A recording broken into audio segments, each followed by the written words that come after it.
Thank you for tuning in to another of our Friday mock draft, best ball, whatever you want to call it, hosted on Underdog Fantasy. Today, I'm joined with Ian Hartitz from Matthew Berry's Fantasy Life, and we are going to try to win $1.5 million drafting a best ball mania team. Ian, this is back-to-back weeks now that I've had somebody from Fantasy Life. We were joined by Dwayne McFarland last week. We've got you coming on this week. Unfortunately, I'm already booked up for next week, but who are some of the other people over at MBFL that I should be having on this stream? Oh, Chris Allen, Peter Overset, Kendall Valenzuela. You want to go all the way up to the CEO and get some Elliot Christ in there, man? We got the squad going, but no, man, appreciate you having me on. Tuned into you and Dwayne chatting up last week. A lot of good stuff going on there. So hopefully you guys took second because, only room for one of us at the top. Exactly. And I keep wondering, like, what happens? I'm obviously paying for these out of my pocket with these streams, but like, let's say you and I do draft the winner today. I think what I'll do is throw 100,000. If I get 1.5 million, I can throw a little bit of money to the person that helped me draft it, right? Well, let's go ahead. Bro, I'll give you 1250 if that's what we're doing here right now. I mean, we've had this issue before. Let's see if I can fix this. Give me just a quick second. I know how to fix this here. It is just a pain in the butt. I'm gonna have to draft from my phone, enter the draft from there, and then we can go ahead and hop in here. So you can keep the show going for now, Ian. Well, what you got going on? Well, we got some I've just been pounding puppies this week. I've been in team preview mode. I got freaking. Imagine that sentence out of context. Pounding puppies. Someone comes on, that's the first thing they hear. But yeah, I've got a 25-32 team previews done. So good to almost be at the end of that. And yeah, man, just rolling through as much as possible. I've been having a lot of fun. The whole Underdog cardio club thing last 2 years, I guess, really started getting going. But man, I'm just addicted to it. I don't even necessarily post them for the free credits, but the only way now that I can do cardio at the gym is getting on the treadmill and getting, whether it's, Underdog, DraftKings, whatever, best ball draft going, man. Takes your mind off it. And honestly, man, I think I draft better. So a little annoying being on my phone, having to, look up the week 17 matchups on the cuff, not having the desktop set up. But it's been a lot of fun and getting a lot of drafts done. Yeah, and I don't do a ton of cardio, and when I do, it's always tough. I like to run outside, and running while trying to draft a team feels like I'm gonna hurt myself. But in between sets, I mean, I'm in enough slow drafts that I can just sit down between sets, make a couple picks, hit another set, make a couple more picks. So anyone that sees me in the gym probably wonders who I'm sitting there texting all the time. But the reality is I'm just ripping Underdog drafts. So here we are right now. We've got 5 people in here so far. So if you're watching the stream and you want to hop in, we've still got 7 spots left. I'm actually going to go ahead and fire this off to my best ball group chat right now. I know we got some sickos in there that'll be more than happy to join. Let them know that we got a few. These are probably filmed pretty quick, right? I haven't done too many BBMs yet, waiting for we could do some Underdog streams too. Love getting our partnership deposits going on there, so that'll be the time to really get the BBMs rolling in. But yeah, man, I will say when those puppies go live, the BBM drafts always feel a little bit slower. When there's no available puppies, these BBMs fill up in instance. But right now, and I'm doing the same thing. I've already got, this will be BBM number 53 that I've done. I've been hitting them pretty hard so far this season. But since the puppy 2 dropped, $5, I kind of use that as training, right? It's a little more low stakes, still get to see where some players are falling, see who's moving up, see who's moving down. And then once that fills, then we'll go ahead and start hitting the BBMs heavy again. But just waiting for 2 spots left here. Let me ask you a question that I've asked just about everybody on the stream. Do you have a spot that you like drafting from? I mean, I know mathematically the 101 getting Christian McCaffrey is the best way to start, but I found some nice pockets that I like too. I would say it's kind of been earlier. 101's nice, like you said, but I would say just being within that top 5 picks, where I can get one of the big 4 wide receivers, with all due respect to Justin Jefferson. But after, the big 4 McCaffrey are gone, that's kind of when I'm taking Bijan and then probably JJ after that. So, we adjust to whatever we're at and how the draft's going and everything. But just generally, when I've been able to get the, shout out Sam Sherman, I saw him talking about it recently on Twitter. But when you can really get those 3 alpha wide receivers to start, then it lets you attack 4-5 with the potential, Lamar and Mark Andrews, with the, Mahomes and Hollywood Brown if you want. Gives you a lot of flexibility there. Then you can attack some of those, cheaper RBs who, they're being priced as RB2s, maybe have RB1 workloads. And I think you can, still get your wide receivers without, completely worrying about underdog taking them all, but also getting some pretty elite options at every other position. So again, we'll adjust, depending on where we are drafting, but I'd say I'm most pleased, 1, 3, 1, 4. So fuck all that. And I don't mind drafting at 9. That's actually the pot where I said, like, I've got other pockets that I like, because at 9 you're guaranteed one of Bijan, Breece, or AJ Brown. And we just saw that switch happen yesterday. I've been watching closely because one of the few first round stances I had is that I thought AJ Brown should be drafted ahead of Puka Nacua. And that flip-flop finally happened yesterday where AJ Brown jumped ahead of Puka. But that's where I like drafted at that 109 spot, because realistically, like, don't get me wrong, I think Christian McCaffrey, based on what we've seen over the years, deserves to be the 101. But Bijan Robinson and Breece Hall, when you start looking at projections, their abilities in the pass game, all that, you can make a pretty strong argument that Bijan and Breece should be drafted right alongside CMC this year.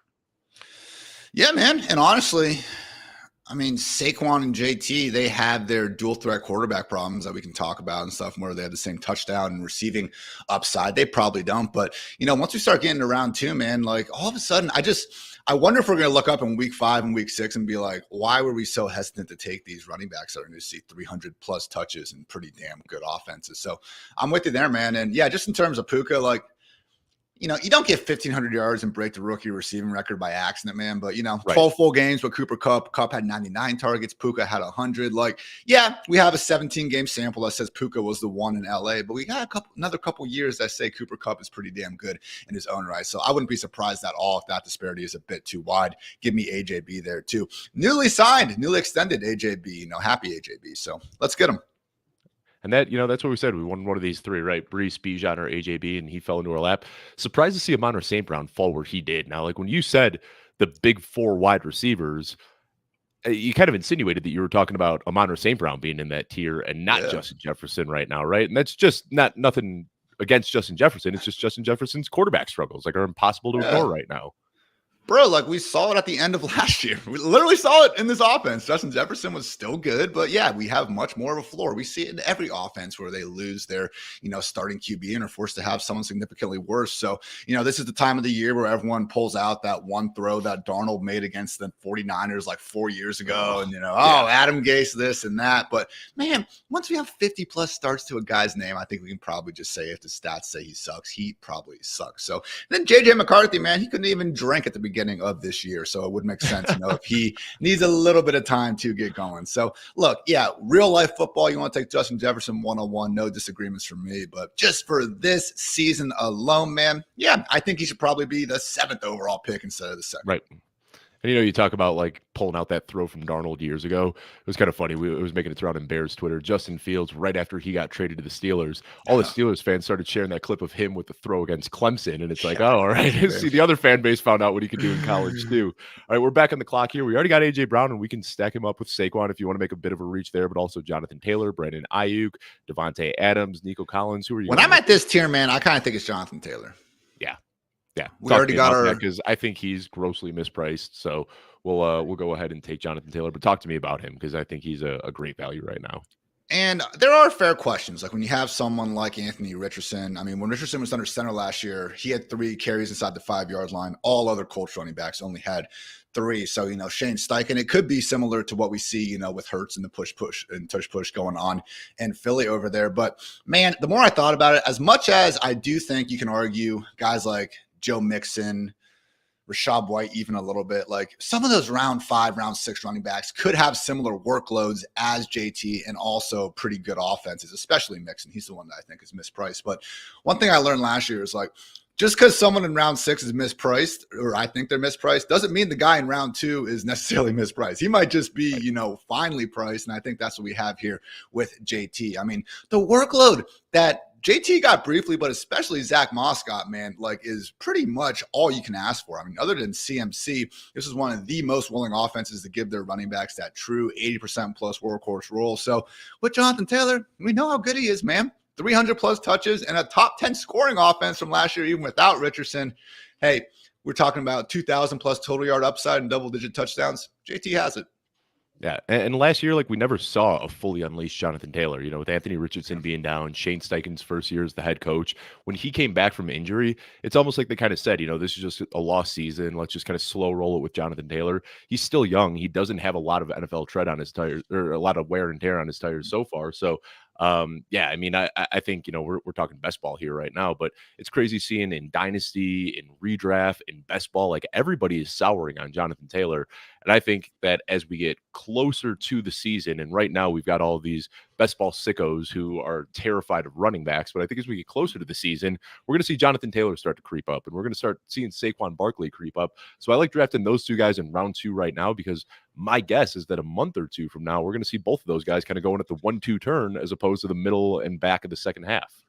Yeah, man. And, JT got that extension last year, back injury magically healed, right after that. Yeah. So he should be happy. We got the extension gang going on right now. And again, I don't think these wide receivers we're looking at are all that different from what we had last pick. So not to jinx us, but I think okay. Yeah. I would say next pick, either DJ Moore or Tank Dell. Those would be my two.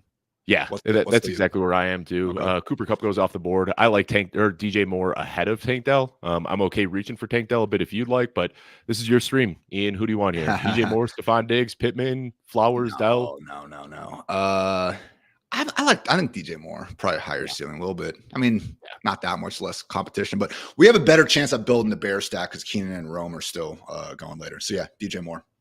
And, Caleb Williams is another guy that I feel like is very mispriced right now. I try not to be a Bears homer. I'm actually like a pessimist when it comes to the Bears outlook. Good year, though, man. Looking good for you. It is. And Keenan Allen has scared me off a little bit with his ADP. I'm throwing some darts at Rome, but the two Bears players that I am very in on are DJ Moore and Caleb Williams. And DJ Moore showed us through his time in Carolina that he is pretty much quarterback proof, and then came out last year on a team that passed for 3,400 yards and still had 1,300 yards receiving. So if we expect that pie to grow just a little bit this year, I'm expecting big things from DJ Moore. Another guy who was just drafted so young, and then we got a few years of not so great production. I think people forget how good DJ Moore actually is. Yeah, and I'm not going to take too much Justin Fields slander on this stream as a proud Columbus, Ohioan. But look, man, Fields unlocked him. Fields did more than Darnold or any of those other guys in Carolina could ever do last year, man. So we had to put up with the teabag experience for 4 or 5 week stretch. But man, like DJ Moore, what he did that Washington game, really just throughout the season, man, really was special. So yeah, you're adding Keenan and Rome, but okay, like we're just taking away these complimentary wide receivers in Chicago that were doing a whole lot of nothing, over the years. So 100% with you on that. Now, up again. Ooh. I think I see what you're oohing at. We've got the ability to stack. We could stack AJ Brown right here with Jalen Hurts. Travis Kelce still available as well. George Pickens, Christian Kirk. We got about 15 seconds Pickens. Left. I'm leaning Hurts. What do you think? That's what I think too. And it's chalky to stack AJ Brown with Jalen Hurts, but there's a reason. Like AJ Brown could be the overall wide receiver one, and Jalen Hurts could be the overall quarterback one. So if you get a chance to stack both of those guys, and then it opens us up later. If you're big into the Week 17 game stacks, getting Jake Ferguson a little bit later, getting Brandon Cooks a little bit later. There's a lot of options here. If we miss him, Jalen Tolbert, baby, let's go. Yeah. And he's a guy that I've been throwing some darts at as well. Rico Dowdle. I mean, there's so many pieces in this Cowboys offense. We don't know who it's going to be, but somebody's going to emerge. But the other thing with Jalen Hurts too, we already opened ourselves up for the potential Caleb Williams stack. I feel like that's a great quarterback pairing. If you can get Jalen Hurts and Caleb Williams, I'm okay going with just 2 quarterbacks in that scenario. Maybe we fall back on another wide receiver that can open up another stack for us later. But, it's just so hard to pass on Jalen Hurts at ADP when you've already got AJ Brown. Green, where am I at? Dude, remember AJ Green, that his last career game, he had that just pulled that like 70-yard touchdown out of his ass. It was actually sick. What a freaking legend. So no, but look, I mean, we already have 2 wide receivers. We got Hurts and JT. Maybe we hang back and wait for Goddard. Maybe a little Kyle Pitts pops up, but we're on pace to still have 4 wide receivers within the first 7 rounds, worst case 8 rounds, which is, I think, all you can really ask for with this. Again, I think sometimes people just go a bit overboard. And I see these teams that have literally 6 wide receivers after 6 rounds. And hey, we'll find out in freaking 6 months from now if that was the right strategy or not. So I'm not trying to act like I know everything here, but I saw Peter Overset had a nice thread on it. Hayden Winks has done some good stuff over the years. Like you usually need 4 inside the first, top 50 or so guys are going off the board to feel good. And again, still very much on pace to do so. Should have an opportunity to get another Bear stacking partner going here, honestly. Yeah, Keenan Allen could slide to us. If not, we've got an option to get Rhamondre with the next pick. But I just want to, go back to that a little bit. I feel like we're trying so hard to reverse engineer previous winners in BBM. It's like, well, everybody else did well in BBM by going really heavy with wide receivers. But now it's kind of hard to ignore how much wide receivers are getting steamed up that it's opening up these great values for running backs. Like we already talked about with Jonathan Taylor and Saquon Barkley. You already called out Joe Mixon, who Joe Mixon is a guy 2-3 years ago, Joe Mixon, 27 years old on an explosive offense with the Houston Texans. That's a guy that would have been going at the top of round 2 a couple of years back. And now we've just changed our overall perception so much that he's falling in around 4 and 5. I can't help but wonder. I mean, it would just crack me up if somehow this year, a robust running back drafter ends up winning it all. Starts 4 straight running backs, ends up with the top 4 running backs at the position. Unlikely, yeah, but I feel like there is value with the running backs because of how wide receivers are getting steamed up now.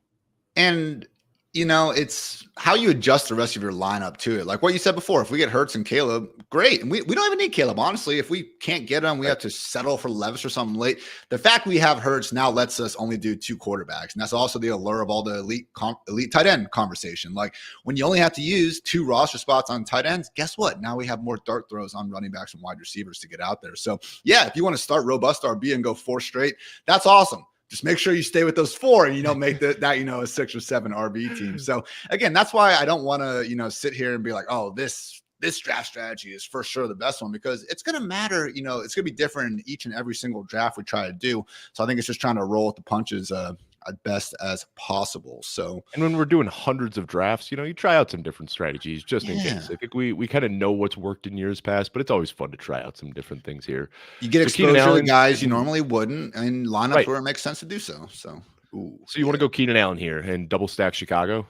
Is that because I know you had mentioned his name? We've also got James Cook, Calvin Ridley. I mean, it gets thin pretty quickly. So Jeff Bell and we just had a long conversation about Keenan Allen. Keenan over Rome for you straight up? I think so. Yeah, it's tough. I think the big question is who's going to play on 3 wide receiver sets, or I'm sorry, on 2 wide receiver sets. That's the question everybody has, because we know both Keenan Allen and Rome have the versatility where they can kind of move around the formation. Yeah. I'm thinking we see Keenan Allen on the field for 2 wide receiver sets. Now Rome is a great player, but he profiles more as an outside receiver. Keenan Allen can move around a little bit. Talk me through your thoughts a little bit. I've been avoiding Keenan Allen and Rome a bit, but it makes sense in this build. Yeah, I'm with you. I'm not if we weren't trying to get Caleb here and didn't already have DJ Moore, I probably wouldn't be touching those guys in this range. But I do think, it's not like they gave up that much for Keenan, but it's Keenan freaking Allen, bro. He was on pace. 4th round pick and $20 million.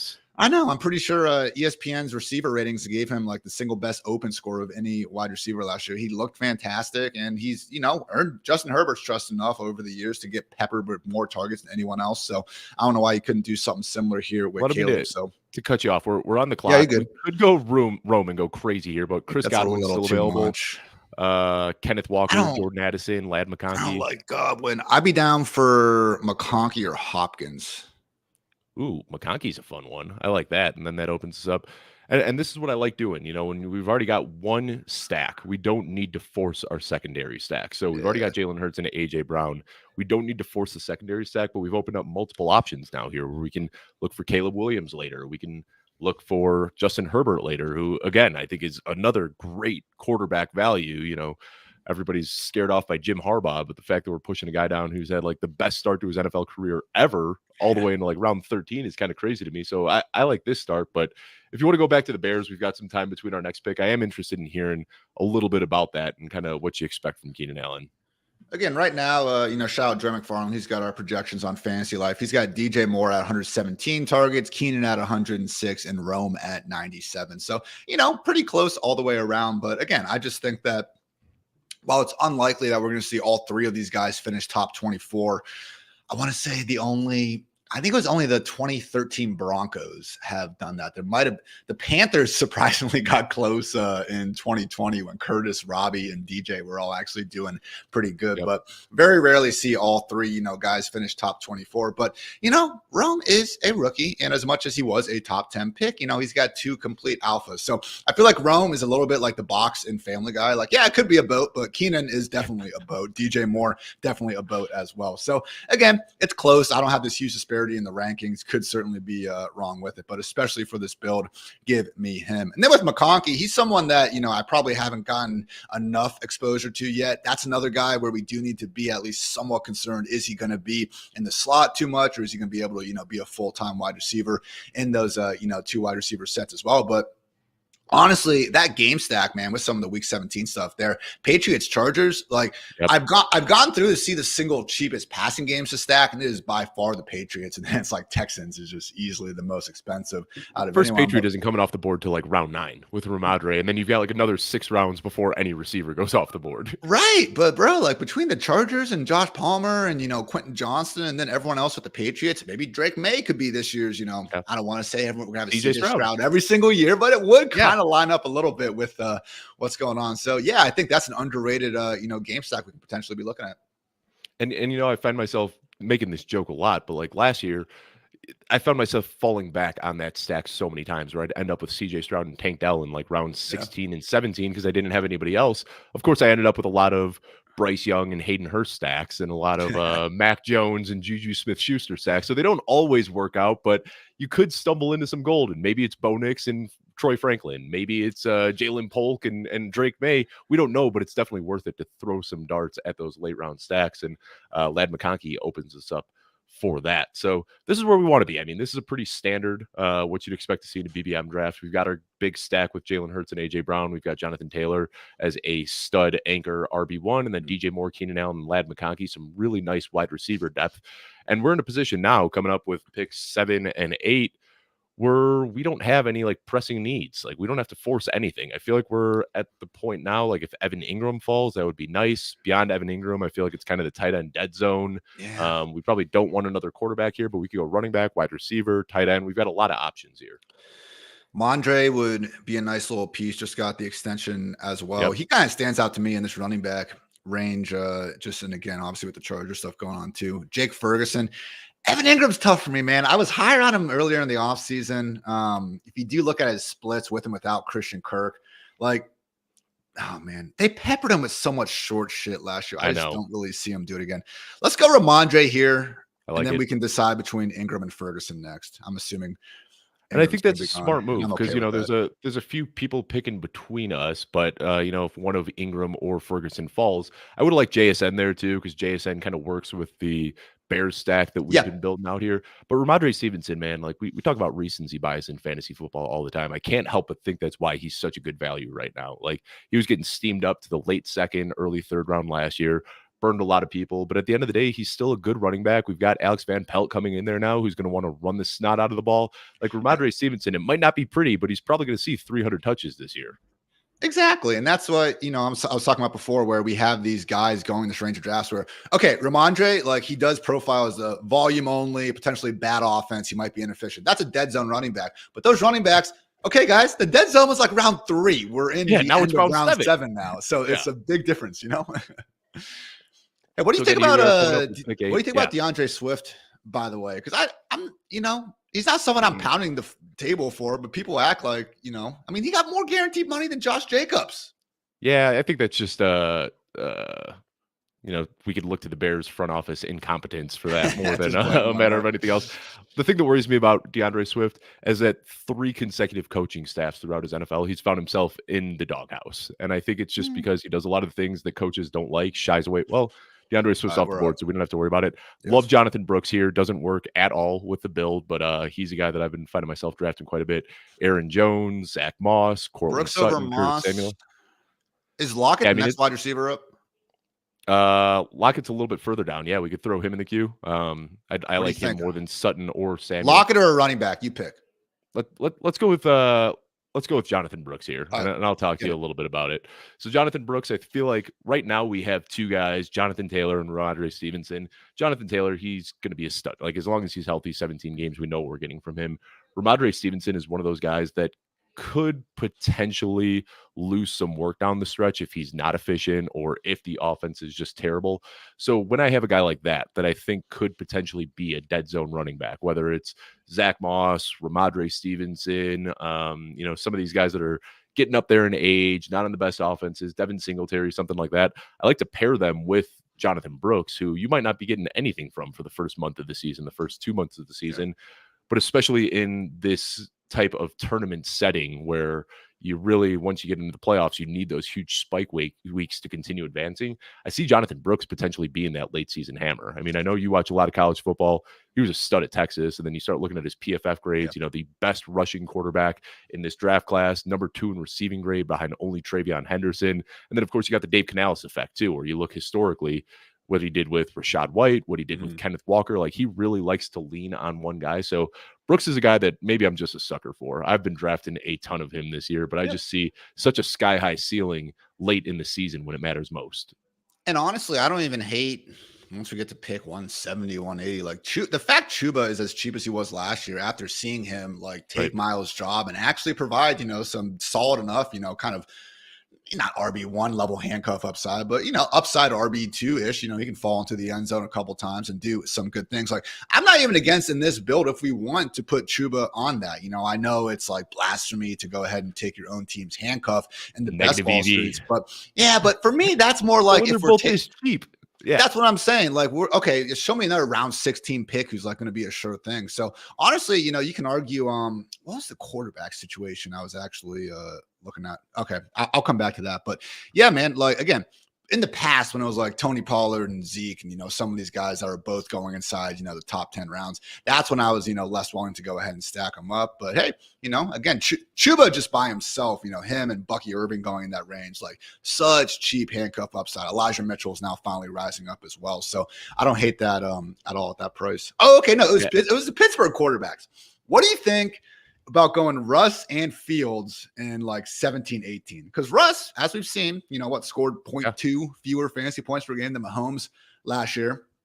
He can get some spikes if you already have George Pickens. And like everyone seems to be thinking with the Fields thing, like, okay, he's going to come in late in the year and potentially like take over in December or something like that. If that happens, man, like that's the fantasy playoffs. Maybe it's earlier, maybe it's later, maybe it's nothing at all. I become more pessimistic that Fields has any chance of, really taking over anytime soon. I was before the Madden trailer got released and everything, but just based on the words. But man, we've seen some of these quarterbacks, Goff a couple years ago, like when you have the quarterback going in literally around 16, 17, 18, man, I just wonder, stacking those Steelers quarterbacks in literally the last 2 rounds of the draft, man, you're going to get a lot of QB1 finishes. That's all. Yeah, and we might even see a situation where like Russ is starting games, but then when they get near the goal line, they bring in Justin Fields. So like even when Justin Fields isn't the starter, like, he could have 2 rushing touchdowns and still pay off and give you a QB1 finish. So we're back on the clock here. Oh, fuck that dude for taking Caleb from us. Caleb Williams. Okay. Yeah, that hurts. Dak Prescott, Jaden Daniels, Romeo Doubs, Trey Benson, Khalil Shakir, Joshua Palmer. Joshua Palmer might work for us. I think at this point we probably want to lean into the Chargers a little bit. We've already got let's go Trey Benson. Trey Benson. All right. I like it. So we've got, in my opinion, the 2 best rookie quarterbacks. We've got Jonathan Brooks and Trey Benson. Running backs. And Trey Benson, he's another guy that like I don't know how it's going to work out in Arizona. I don't know if James Conner is going to get hurt, if he's going to get traded, or maybe he's just healthy for a whole 17 games and we lit a pick on fire. Maybe there's a 50-50 split. I don't know what to expect, but I know Trey Benson's a really good running back, and I want to have that on my team.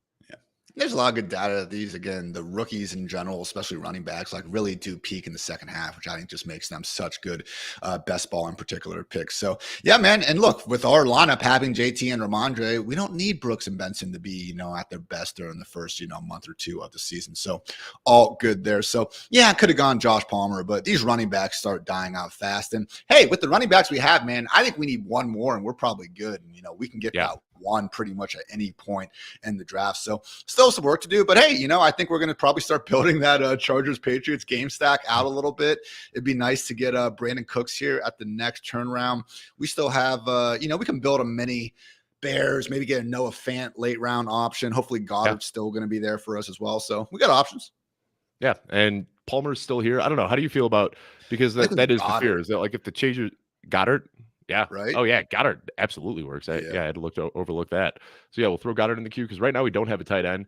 And Dwayne McFarland just last week, I'm going to try to quote him and I might get it wrong, but I believe he said Dallas Goddard is the best tight end value in drafts right now.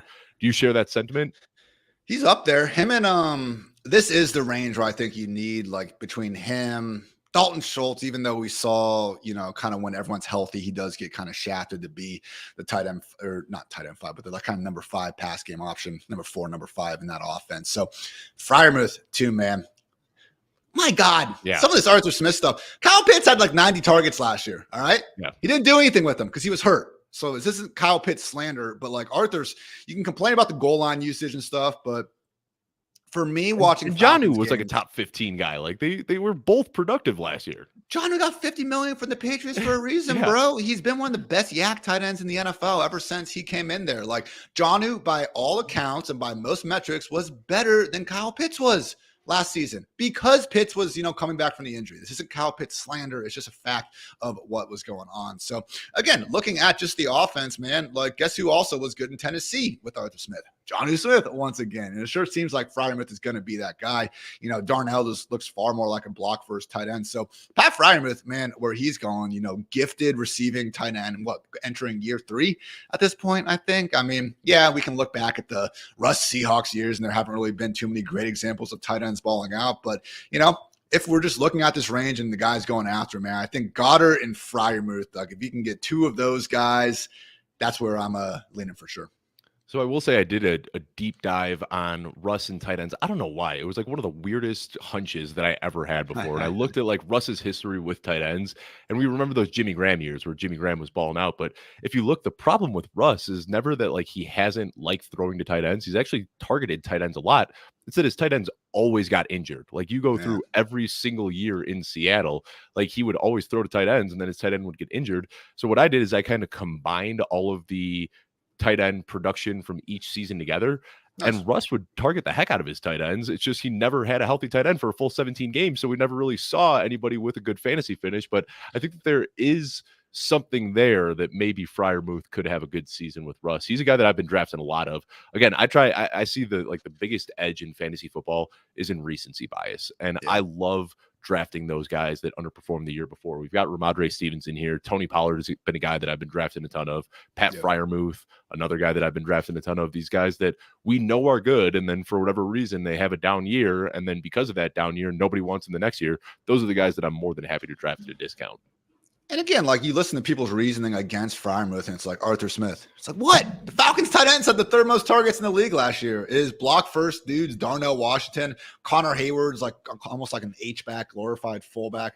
Michael Pruitt coming from Atlanta. That's scary. That'd be hilarious. Michael Pruitt's the reason Freiermuth. It wasn't just Pruitt, though. It was Van Jefferson, Pruitt, and Cordero Patterson. Like, he brought a whole slew of guys from Atlanta to Pittsburgh with him, which I think is kind of funny.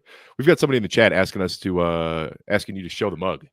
What mug are you drinking out of? We got a cow mug. Yeah, honestly, like it's just the biggest coffee mug I have, and so for streams, I like to maximize that. Normally, I have I want almost just slightly bigger than normal coffee mug because too big, it starts getting cold on you, before you want it to. So yeah, dude, I drink like a pot of coffee a day.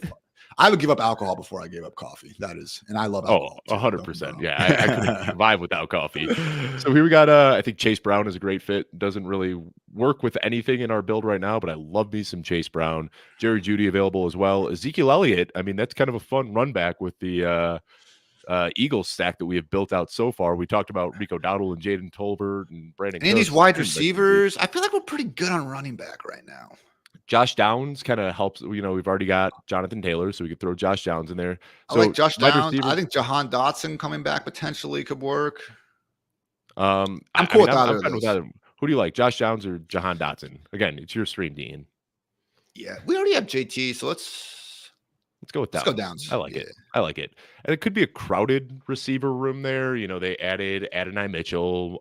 Michael Pittman is healthy again. But, man, Josh Downs, for what he did his rookie season, like, you look, I think behind Jordan, I think Jordan Addison was the only, or well, Puka, of course. I think it was Puka, Jordan Addison, and then I think Josh Downs was third in receptions for the rookies last year, and just kind of an afterthought in drafts now this year. And I expect Anthony Richardson to, support a better passing offense than we saw from Gardner Minshew last year. So it is kind of weird to see Josh Downs. Typically, these rookies that have a good year one are super expensive in year two, and we're not seeing that with Downs. And I don't think Downs is like this pigeonholed, can only be this low A-dot slot receiver. Honestly, man, like watching a bunch of Drake May this offseason, like seeing some of the things Downs was doing at North Carolina before he came out, man, really, really impressive. So, yeah, man, like AD Mitchell, he's probably going to beat out Alec Pierce before too long. Like, I'm not overly worried about that position battle, but Downs is 100% like locked in as the number 2 in Indy. So, yeah, man, I'm cool with that there. So I would just, let's see, we have 5 wide receivers now. Yep, 5 wide receivers, 1 tight end, 4 running backs. We were talking up Freiermuth. We could also wait and just get a Fant Jonnu guy, later. Could go Herbert here as well. We've already got McConkey if we want to just close out, and then that opens us up for, we've already got Rhamondre. Are we saying fuck week 5?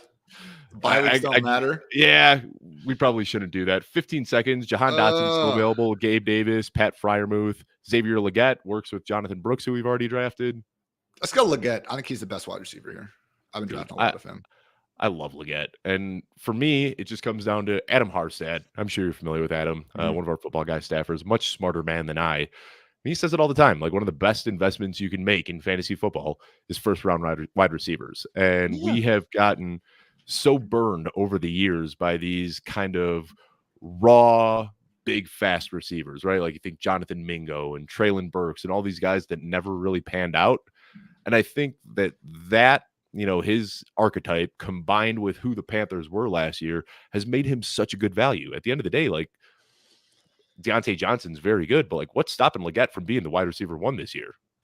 Bro, when I see Dan Brugler saying this dude reminds him and has a lot of similarities to DK Metcalf, I'm listening. Like, I understand it took him till his last year to really break out, but guess who doesn't care about that? The Carolina Panthers, when they use a top 32 pick on the guy. So again, he is a first round wide receiver that we just got, in the middle of round 12 here. And sometimes he even falls a little bit more than that. So I just feel like this is a classic case of before the draft, people weren't, going out of their way to draft Legette because they had their valid concerns and everything, but man, follow that draft capital. And I think it gives us a chance to get a guy who, again, by week 3, man, we could just be looking up, and to your point, like, oh, this isn't Deontay Johnson's show. This is much more of a 1A, 1B situation. Bryce Young takes a step forward, which would make sense considering what Canales has done over the years. Yeah, man, as our wide receiver 6, sign me up. And the thing, I did like a big series right after the NFL draft, and I said, this is the time where we need to kind of look at our priors, like what we thought we knew. We have to change right now. Like, sure, maybe you hated Michael Penix and Bo Nix, but at the end of the day, they were both drafted inside the top 12, and it is dumb to ignore that. Like, the teams have faith in them, whether you do or not. And the same thing with Xavier Legette. And looking right now, like, we took Ladd McConkey at pick 64, and I have no qualms with that pick, right? Like, it's a wide open wide receiver room. Justin Herbert steering the ship there. It makes sense. But the NFL told us when Xavier Legette went before Ladd McConkey in the draft that they prefer Legette to McConkey. And here it is. We're taking McConkey at pick 64 and then getting Legette all the way at 136. It's just, I think this is like a perfect example of fantasy drafters outsmarting themselves a little bit and thinking they know more than NFL GMs do. And again, that goes back to kind of what I think I was talking about earlier with JT versus someone like Mixon, where, I don't think McConkey is necessarily mispriced, and we shouldn't be shying away just because Legette is available that much later. But yeah, man, I do think, again, a lot of those, reasons for Legette makes him a value over there. So let's see. We got 13, 14, 15, 16, 17, 6 picks left. Some good bringbacks we could do. If we finish our tight end room with Otton and Fant, that would cover us with Tampa for the Panthers week 17, and then Seattle for the Bears. So that'd be cool if that works out. And then if we could slide a Giants wide receiver in late to work with the Indy stuff, Jalen we'll just be rolling in correlation, Dave. Yeah. And that's the nice thing. We talked about this yesterday. Jeff Bell and I, we did an episode like an hour and a half breaking down the NFC East, and we talked about that. Like we don't know outside of Malik Neighbors, we have no idea who is going to be the guy in New York, but they're all so cheap. I'm throwing late round outs at Wan'Dale Robinson, Jalen Hyatt, Darius Slayton. Screw it. I'll draft some Theo Johnson, if I need to. Like, I don't know who the number 2 guy is going to be, but what if there is a world, where Malik Neighbors is good enough that he just elevates everybody on that offense, that all of a sudden Jalen Hyatt is able to get deep because teams are worried about Malik Neighbors, and Malik Neighbors, can run deep and open up the underneath stuff for Wan'Dale Robinson. Yeah. What if this entire offense starts humming because they injected Malik Neighbors into it? Unlikely, but possible. Yeah. Dude, Neighbors is a dog. Not whole, He is. Oh my! How could anyone think Neighbors is in the same stratosphere as Marvin Harrison Jr.? Have you ever watched them play? The dude's freaking incredible. Like they're just so different, man. Marv, he's gonna be great, but go watch his entire Ohio State career, and you're gonna struggle to find more than a few plays of true yak excellence. Put on any game for Malik Neighbors, and you're seeing that in a hurry. So. All right. And I think that's what makes Malik Neighbors such a good pick. He doesn't need to be like a technician. They're just going to get the ball into his hands however they can. Like I'm expecting a ton of screens, slants, jet sweeps. Like just get the ball in Malik Neighbors' hands and he can score from anywhere on the field. So we got Cole Kmet here. I don't know if we want. No, we don't want any more Bears pass catchers. I think we're good on tight end for now. Now we need to build. We need another quarterback at some point. We already got Legette. We could go Thielen here and lean into Bryce Young. Which I don't dislike. We got Jonathan Brooks as well, and I think. Or I'd be fine taking a Davis, Gibson, Vidal if you have a preference on any of those guys, even Algier as our final running back. So I'd be cool with Thielen or Gibson. One of the running backs. Yeah, I mean, I like. Let's go Kamani Vidal. I think he works with what we're doing right now. We've already got Ladd McConkey. We already talked about setting ourselves up for that late New England game stack as well. So I think that works. So at this point, we're good on running backs. So I'm just going to stop even looking at running backs so we aren't tempted when we see Deonta Foreman there in a few rounds. We'll just remove running backs because that's a strong room right there. Jonathan Taylor, Rhamondre Stevenson, Jonathan Brooks, Trey Benson, and Kamani Vidal. You can tell we are some dynasty heads right now drafting this team because we are not shying away from the rookies. We've got 2 rookie receivers and 3 rookie running backs, but these are all guys that could see week 1 volume. Yeah, man. And I understand that Vidal could be someone that ends up getting cut before the season starts. But, this is the softest depth chart. And there actually are, a good amount of things to like about the dude as a prospect, which obviously, streamed him up here in a hurry. So, yeah, needed one more running back. And, outside the top 150 picks, this is the point where it just becomes pretty tough to overly criticize anything because we're going outside the top 150. So you talked about Thielen with our last pick. Thielen falls to us here. We've also got Wan'Dale Robinson on the board. Quentin Johnson works. All 3 of those guys would work with what we're doing right now. Quentin Johnson, Adam Thielen, or Wan'Dale Robinson. Do you have a strong preference? I don't want the Giants just yet. We can get Slayton way later. I say we go Thielen. We need probably 2, maybe 1 more wide receiver after this, if not 2. So so now we're really setting ourselves right now. Yeah, and at this point we definitely want Bryce. If we get sniped on Bryce here, I know there are some people in this chat right now that are in this draft with us as well. So hopefully they don't do us dirty like that, because there's nothing worse than when you're on a stream and like you set yourself up for this. Happened with Dwayne last week where we had, I can't remember everyone exactly. I think we had JSN, Tyler Lockett, Kenneth Walker, and then we also had Roma Dunze as a bring back. And then somebody with no Seattle Seahawks and no Chicago Bears took Geno Smith 20 picks ahead of ADP 1 pick before us. I tell you, I don't know if you saw that part of the stream, Ian. Dwayne was yelling. I've never seen Dwayne get so amped up before, and it happens. So hopefully we can get Bryce Young, but if we don't get Bryce Young, we could still fall back on Drake May in this build. Yeah, we're good. And again, it's the egregious reach on ADP that is the annoying part. I see some people get pissed off when like their stack gets ruined, but it's at like a reasonable ADP. And yeah, I know, but like you can't assume rational drafters just all going around. Someone wants to, take a, naked QB or whatever, at an appropriate ADP. Like I'm not going to freak out about that. I had one night where I got the Tyreek Waddle start, and then someone that already had Josh Allen took Tua like a pick 60. And like I wasn't even thinking about taking Tua for like 4 more rounds. I was just like, really, man? I treated. I wasn't even mad, man. I was just impressed at that point. So. All right, so we need. Like I said, we've set ourselves up for multiple options here. Yeah. Like even if it doesn't work out, like one of Bryce, or Drake May is going to work pretty well here. And if we really get desperate, we could even fall back on Daniel Jones and feel okay with it. Yeah. Feel okay is a strong word with that, but yeah, maybe. But I mean, when you've got a guy like Jalen Hurts too, like what are we trying to do outside of like insulating his bye week? Like Jalen Hurts is going to be a 24 point per game type of guy. He's going to have the massive spike weeks. You get a QB2 here just because you kind of need to, but like we got Jalen Hurts, so I'm not too worried about a quarterback too. And hey, man, DJ is only 1 year removed from a top 10 fantasy finish. So, weirder things have happened there. I think if he falls, we need 2 more tight ends, I think. Cade Otton here would be great.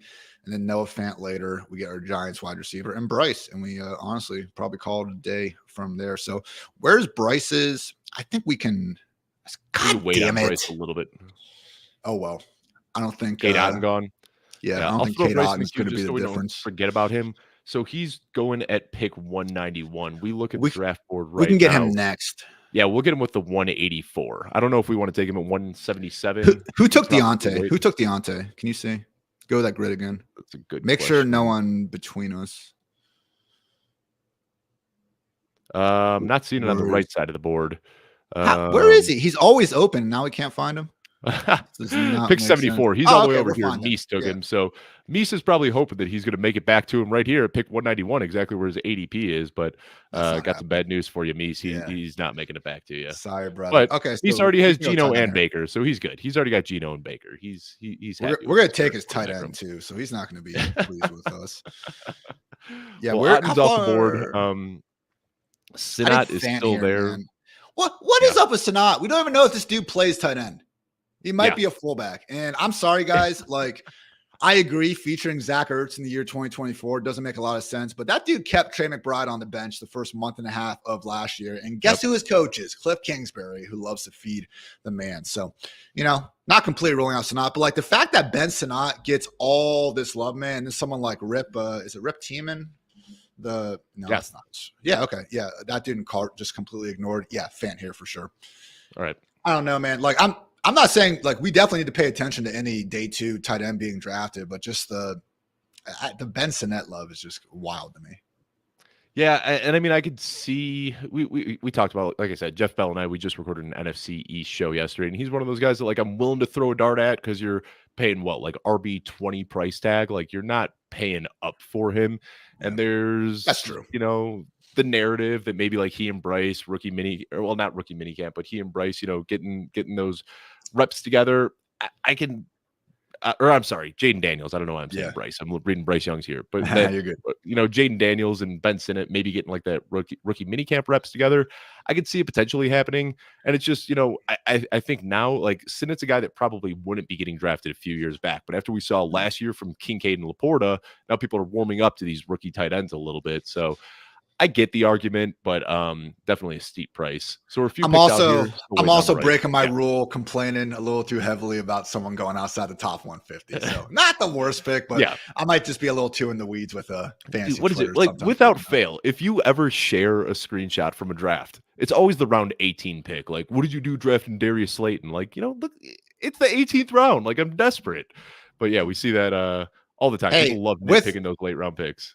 Hold on, with Tip Riemann though, dude, he has one. Let's see, 10th best RAS score, ever. He's an athletic freak. Peter Schrager's favorite player in the draft. I don't think he's going to like take away Trey McBride's receiving role, but could he take McBride from being a 90% route rate to something closer to 70?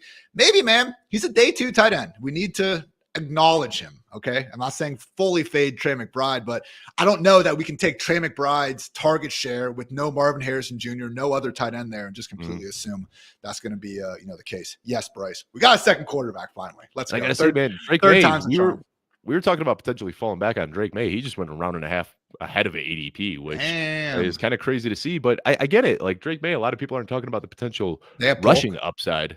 Yeah. That's what I'm looking to see why they did this. Javon Baker and Henry, I guess. Javon Baker was taken a round ahead of 2 rounds ahead of ADP. So yeah, whoever this is, very in on the Drake May and Javon Baker stack.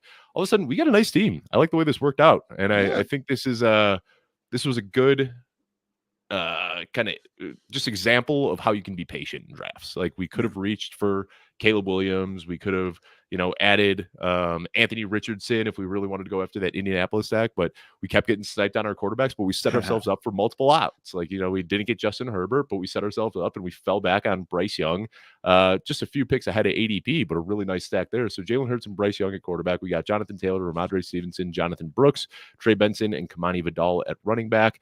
This wide receiver room, I think this is the strength of the team right here. We got our 4 early and then got some nice depth pieces later.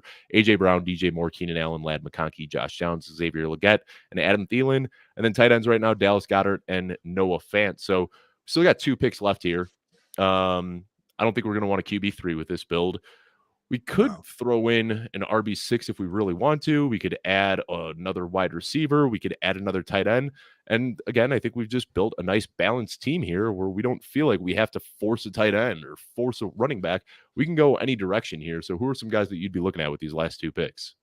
It'd be nice to get, is Jalen McMillan still available?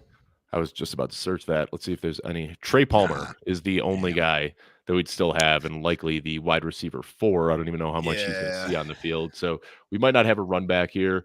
I don't believe we got a Dallas run back either, did we? Nah, that's the only, small issue. But I thought Jalen Tolbert. Jalen Tolbert's still on the board. We could. I thought Michael Leone had a good point though, where like people that game stacked week 17 did have better lineups, even if his findings were kind of showing that game stack in week 17 wasn't. It was almost like it was correlated to being better, even if the specific results weren't, because it was almost like an argument that just smarter drafters are worried about it. So smarter drafters are probably taking the better players. So, the wide receivers, I think like Tolbert right now, like, he's almost one of the better wide receivers on the board anyway. So I would say he would be the move. There goes Johnny. Oh my God. All right. Yeah, I'd hate seeing that. We already got 2 indie guys. Jelani Woods is interesting, bro, because Richardson's tight end target share was like 32% when he was there, but this doesn't make sense in this build. I don't think we need another tight end for sure. I mean, I don't think we need another running back. I think Jalen Tolbert really helps here. Let's go and Tolbert. I hope I'm not jinxing it. But another thing I'll say is week 15, which nobody talks about, but like week 15 still matters too. Like you got to advance, and Carolina plays Dallas week 15. So not only if Tolbert goes on a stretch, gets a little hot down the stretch here, and all of a sudden we get in with the week 15 game stack, and then somehow luck through week 16, and then we're set up for the week 17 game stack as well. I like it. Yeah. But we still got 2 picks left. So outside of that, we probably want to add another tight end as well. So let's take Jalen Tolbert here. For sure. And then I think we're probably going with another tight end, Juwan Johnson. I love Juwan Johnson.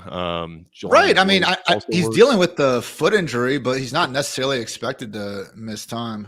And that's the thing. Like, I'm okay buying the dips on injuries this early in the offseason. They said he should be back week 1. He's not like a rookie who really needs training camp. He's a vet who could just show up week 1 and still ball out. So I like Jelani Woods. I like Sanders as well. Colby Parkinson, bro. He did get a lot of money. But he did. And do we know when Higbee's coming back? That's the thing. It was the late season ACL. Some people think, I always wonder with Higbee. I think some people, understandably don't like some of his past off the field choices, but I wonder how much that is kind of going in. Yeah. We do. Hey, we need the Giants bring back, bro. You said his name earlier. Theo Johnson. Man. Oh, that's gross. Let's see. Jalen Hyatt's still available too. We got Jalen Hyatt. We've got Theo Johnson. We've got Colby Parkinson just went off the board. I believe Slayton was already drafted. God, they're listening to us. Nah, probably not, but you can imagine. I'm cool with either of these guys. I don't think Goddard and Fant completely ruined the team. Famous last words, but no, I think that's a fine duo. Let's go with Jalen Hyatt here. Jalen Hyatt's a guy that I haven't drafted a ton of yet, and talking with Jeff Bell yesterday on our NFCE show, I was talking about my love for Wan'Dale Robinson. I just watching him in college, he was one of my favorite prospects. And then we saw before his ACL injury, I don't know if you remember, he had that one game where he was pulling a target on like 40% of his routes. Like every time he was on the field, they were getting the ball into his hands, and then he tore his ACL, hasn't really bounced back. So I'm sitting here telling Jeff that like I haven't been able to give up on my love for Wan'Dale Robinson yet. Talking about his college tape, and Jeff kind of break checked me, and he goes, "If you're leaning on college tape, how about the Bolitnikov winner, Jalen Hyatt? Like, why aren't you drafting him? So I'm going to try sprinkling some Jalen Hyatt in here. But man, I mean, from like a plus EV standpoint, like I think we nailed this team. We've got the stacks we want. We maybe don't have the Dallas run back, but this is a heck of a team here. So let's go ahead and pull up the board. And I am going to switch over to the board so everybody can see this. I don't really have any regrets. I mean, I'm feeling good about this one. AJ Brown, Jonathan Taylor, DJ Moore, Jalen Hurts, Keenan Allen, Lad McConkey, Rhamondre Stevenson, Jonathan Brooks, Trey Benson, Dallas Goedert, Josh Downs, Xavier Legette, Kamani Vidal, Adam Thielen, Noah Fant, Bryce Young, Jalen Tolbert, and Jalen Hyatt. There's nothing that really jumps out to me. Usually when I look back at these boards, it's like, I wish we had done this instead of this. But I said it multiple times throughout this draft that we were sitting in a position where we had a lot of flexibility when it came to what position we wanted to draft next. And I feel like that's a good spot to be in. Like, you don't want to close off quarterbacks going into round 7. You don't want to have your full running back room filled by round 8. And we were constantly in a position where we were able to take value and look at different options here. Do you have anything that you would like to change here? No regrets. No, man, like the only potential, I mean, yeah, like I think our team could have been better based on other people making different draft picks, but they didn't. So we had to roll with the punches. Like, yeah, I tried to fill the Chicago Bears stack, obviously, but, weren't able to. So instead, what we do, didn't force anything. We just, got Noah Fant later, made it a small game stack instead, and, went from there. So, yeah, and again, I think it's just a good example of, and just getting the extra drafts, and even if they are puppies and stuff and not BBMs every time, it just, we were able to, once we missed on Caleb, we were like, all right, well, where do we want to go from here? Chargers Patriots is going to be a cheap one that we can potentially start building out. I already had Stevenson and McConkey and going from there. So again, it's just not, Dwayne always preaches this too, like, don't let your draft, completely dictate what you're doing out there. And again, I think, part of that is trying to maintain that flexibility. And I do think that's why, some of when you do go true zero RB and you have 6 wide receivers, like I try to avoid situations where I'm just done drafting a position by, round 5, round 6, because at that point, you're really limiting your flexibility. So it can work out, but then, you're much more kind of at the whims of, the other drafters in your room, which we like to avoid when possible. So no, man, I think it's good. And, is this going to be the highest projected team in the room? Probably not, but a couple things break our way, Kluge. And, I'm looking forward to getting that 6-figure check from you. And that's it, man. Like, when you're taking rookies and sophomores the way that we did, you're swinging for that upside. We've got that. I think in hindsight, like if I knew that we were going to get sniped on Caleb Williams, I think the one switch that I would have liked, I'm reading the board backwards anything. I was going to say Kyle Pitts ahead of Keenan Allen, but we got sniped on that Kyle Pitts. Didn't have pick, a chance. So yeah, we would have gone Kyle make a Pitts, difference anyway. Yeah, maybe George Kittle over Keenan Allen if we knew we weren't getting Caleb Williams. But either way, I think it all worked out. Yeah. So, Ian, I want to thank you for the time today. Finished in just under an hour here, so we'll let you go and enjoy the rest of your Friday. It is a great day to be great. Go ahead and let everyone know where they can find all of your content, what you guys are doing over at Fantasy Life. And I want to say I actually checked out a few of those team previews that you're doing. I read the Saints one the other day. Nice. That is some high-level content right there. I mean, just top to bottom, breaking down every single player, roster spot, depth chart. That is good stuff there. So let everyone know where they can find all those and what you're working on next.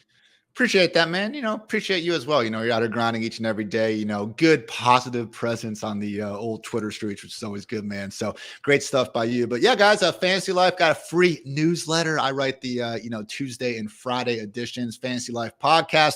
Going to be churning out a lot of said team preview content here soon. And yeah, Ian Hartitz, and again, got 25 of the 32 team previews down. So personally, with my process, really love taking, May and June, just really going team by team, depth chart by depth chart, and just trying to find shit that maybe we've been overlooking throughout the long off season before really getting into the nitty gritty strategy stuff. So just trying to go along, have a good time, and hopefully win you guys some money. So hopefully we saved some money for the rest of them out there today, Dave. Absolutely. Well, appreciate the time again, Ian. I'll be back next week. We do this every Friday at 11 a.m.